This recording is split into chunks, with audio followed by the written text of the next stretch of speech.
السلام علیکم ورحمۃ اللہ وبرکاتہ۔ کیا اللہ سبحانہ و تعالی شرک کو معاف کر دیں گے؟ بالکل 100%، اگر توبہ موت سے پہلے ہو۔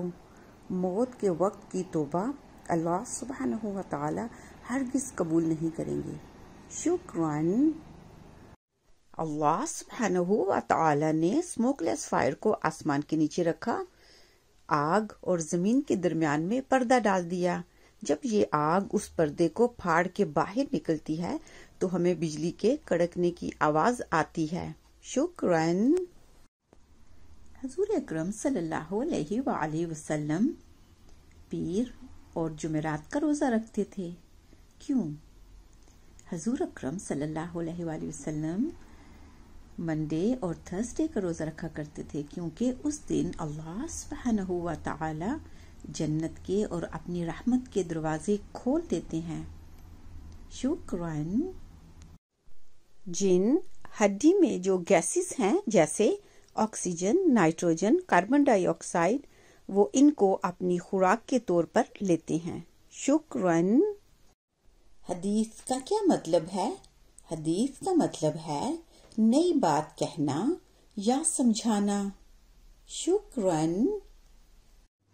اللہ سبحانہ و تعالی نے 2 حرفوں پہ مبنی لفظ کن کہا، پوری کائنات وجود میں آ گئی، اور یہی اللہ سبحانہ و تعالی کے الفاظ ہمارے پاس قرآن کی شکل میں ہیں۔ آپ تصور کریں ان میں کتنی طاقت ہوگی۔ شکراً۔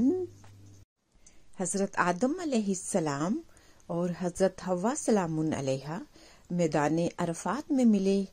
عرفات کا مطلب ہوتا ہے ملنا، ملنے کی جگہ۔ شکراً۔ حضرت ابراہیم علیہ السلام کو جب نمرود نے آگ میں پھینکا تو حضرت جبرائیل علیہ السلام نے اللہ سبحانہ وتعالی کی طرف سے ان کو قمیض پہنائی۔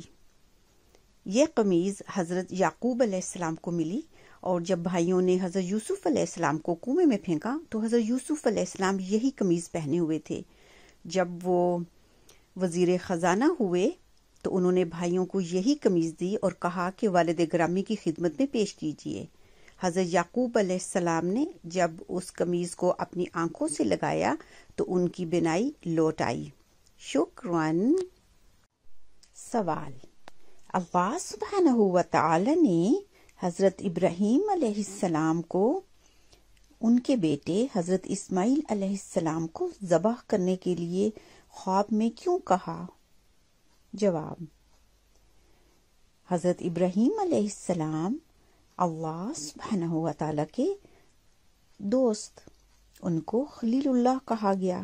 اللہ سبحانہ و تعالی صرف یہ دیکھنا چاہتے تھے کہ میرا دوست کیا مجھ سے زیادہ محبت کرتا ہے یا اپنے بیٹے سے، اسی لیے تو ان کو کہا کہ اپنے بیٹے کو ذبح کرو، اور وہ اس امتحان میں پورے اترے۔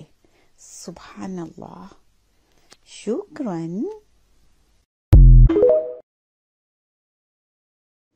اللہ سبحانہ و تعالی نے حضرت آدم علیہ السلام کو ان کی ذریت کے تمام نام سکھا دیے، یہاں تک کہ آپ کا نام اور میرا نام بھی حضرت آدم علیہ السلام کو معلوم تھا۔ شکراً۔